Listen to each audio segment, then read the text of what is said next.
Welcome back to our channel PartsHnC. Today, we'll show you how to replace an exhaust fan motor quickly and easily.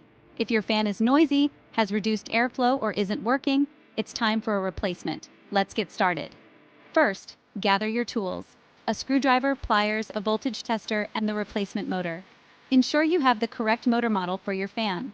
Turn off the power to the fan at the circuit breaker and double-check with a voltage tester to ensure safety.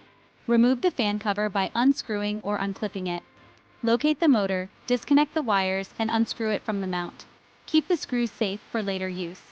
Before installing the new motor, compare it with the old one to ensure it fits correctly.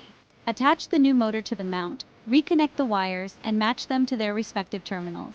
Secure the motor tightly to prevent vibrations or noise. Reattach the fan cover, ensuring it's properly aligned and fastened. Turn the power back on and test the fan for smooth operation and airflow. If everything works perfectly, you're done.